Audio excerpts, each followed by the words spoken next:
But in some cases also we find a number of technical errors, and I'm not going to question motives.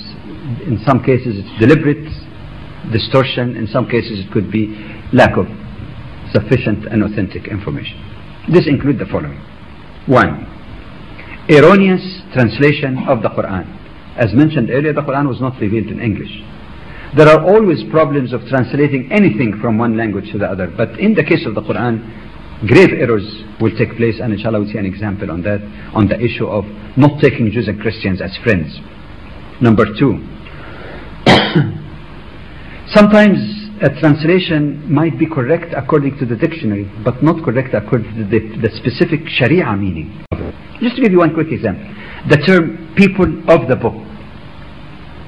Depending on the context of a specific ayah in the Quran, it could be used to refer to both Jews and Christians. In some context only to Jews, in some context only Christian, and it's the same identical term. So without further knowledge and information, even the lexically correct translation may be wrong, because it has a specific and limited type of meaning. The third error is multi-error actually. 4 types of error that I usually love to use the term the cut and paste type of error, to use the computer language. The cut and paste type of error.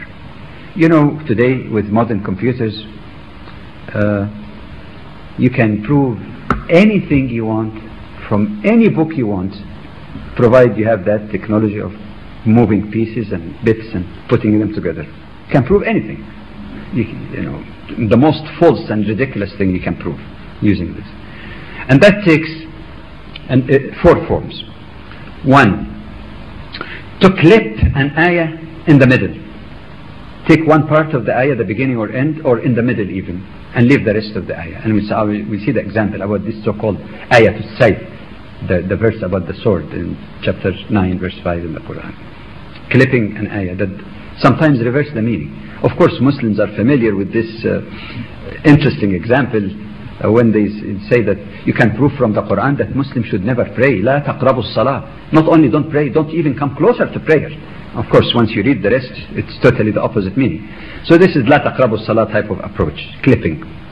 Secondly, even if an ayah is quoted in full from the Quran, oftentimes it cannot be fully understood without looking into the section where it occurred, because there is some continuity in the meaning, not necessarily for the whole surah, but at least even for a section, like the first 15 ayahs in Surah Al-Bara'ah, Surah 9, and inshallah I'm coming to that. So that's another pitfall. 2 additional serious pitfalls. One is, even if you quote a whole section, it may be misleading by itself unless you take into account other texts in the Quran as well as Sunnah that relate to the same topic, whether that topic is Muslim, non-Muslim relation, women, ideas about peace and war, everything. Why? Because a well-known rule of interpretation of the Quran is Al-Qur'anu yufassiru ba'duhu ba'dan. Quran explains itself. You don't clip one ayah from here, one ayah from there. What does the Quran say about the whole topic? Sunnah or hadith of the Prophet ﷺ is known to be explanatory, elaborating, specifying even the meaning of the Quran, because it is another form of revelation. So without having those texts, sometimes grave errors will take place, and inshallah from the example I'm going to give you, you can. The fourth and equally serious pitfall that even some Muslims unfortunately also fall into that is to divorce a particular ayah that may have a historical context. And once you separate it from the historical context, you might make generalization where you shouldn't make it. This might take 2 forms. One is the sub-science in the ulum al-Quran, sciences of the Quran, known as Asbab al-Nuzul, or the occasion of revelation. Occasion of revelation would shed meaning, would shed light on the meaning, but we must be careful also in saying that the general rule, but there are exceptions, the general rule is that al-ibratu bi'umumi al-lafzi la bi khusus al-sabab, which means that what really counts in general, with very few exceptions, is that the generality of the statement, not the specificity of reasons. And we find an example of that in the Quran, a woman coming to complain to the Prophet ﷺ from the mistreatment of her husband, zihar, and then an ayah come in the Quran to settle that issue. It doesn't mean that it's only for that woman or that family or that time. It's for all time to come, because this was just one of the reasons Allah subhanahu wa ta'ala revealed something in context so that people relate it and remember it properly. But what some may not realize, that there are few cases where there is sufficient evidence to show that this has a specific type of application, a specific meaning. When there is really strong evidence to say that. I'll give you an example. In the Quran, it's speaking about people who prepare to fight against Muslims. The Quran says, الَّذِينَ قَالَ لَهُمُ النَّاسُ إِنَّ النَّاسَ قَدْ جَمَعُوا لَكُمْ فَاخْشَوْهُمْ فَزَادَهُمْ إِيمَانًا. The text would say that those who were told by an-nas, remember the word people, that an-nas have gathered an army to fight against you, but that increased them only in iman. Now if one were to apply the valid and generally applicable rule, al-ibratu bi'umum al-lafz, he would say that an-nas here mean all mankind, from Adam to the last day. But in historical context, was it true really that all mankind from China to Allahu A'lam where were gathering to fight against Muslims? Did the people who tell the Prophet that, or told the believer this, were all of mankind come from China to tell them that all humankind are going to fight against you? There must be some sense here.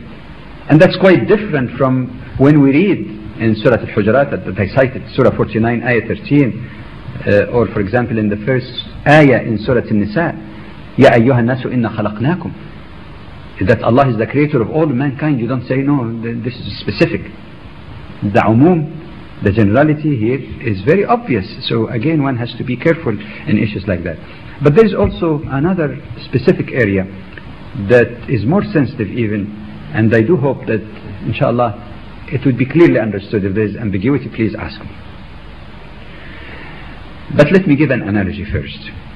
When you're planting a tree before it takes root, you take extraordinary measures to protect it, because it hasn't got roots yet. It's very small, very weak. So what do you notice when they plant a tree like that? They have some hay, if it's cold, to protect it from cold, and then they make ropes and stake it in the ground so that the wind wouldn't blow it. But once the roots are established, you don't need those measures. And inshallah I'm going to show in a few minutes how there were special circumstances also surrounding the emergence of Islam, and hostility in the very heart of Islam and in the immediate area surrounding that required special measures, otherwise Islam would have been totally wiped out. And to keep claiming that these are general things that should be applicable in any place or time is a matter that need a much more careful analysis. But let me take some of the issues of objection they raise. First, they say that the Quran uses a derogatory term to refer to those who do not accept Islam. You call them kafirs or kuffar, and say that those kafirs are going to land in the hellfire. They will be entered. And they say that this is an obvious derogatory remark about people who did not wish to accept Islam. It's not very friendly. Not only this, it evokes hatred and violence, because the Muslim knows that, or at least is told that those kafirs are going to the hellfire. First thing, the fact that there should be no blurring of the line between Iman and Kufr is indisputable. But is there anywhere in the Quran an authority given to the Muslim to punish the person who is a kafir? He's peaceful, but he's a kafir. He chose not to accept Islam. Is there any provision that one should punish him in this world here? None whatsoever. Therefore, we must say that a Muslim should be spiritually humble as well. And you know, there is a hadith Qudsi, when somebody made a statement, Allah will never forgive that person. And Allah says in the hadith Qudsi, who is that person who's putting himself ahead of me. I have forgiven that person and I've punished you. A Muslim should be humble. And who said even that a believer who claimed to be a believer or Muslim is guaranteed, can say at any point in his life before death that I am going to the paradise, not like you, kafir. Umar radiallahu anhu, in spite of his piety, he says, if I have 1 foot inside paradise and 1 foot outside, I would have not been safe from the plan of Allah. What he means here, not that Allah will arbitrarily, hasha lillah, punish him, but that reflects piety, that if a person towards the end of his life, a person who has been a very good believer, worshipper of Allah, who knows, toward the end of his life he might fall into kufr and rejection of Allah, and he would be entered into paradise. Yet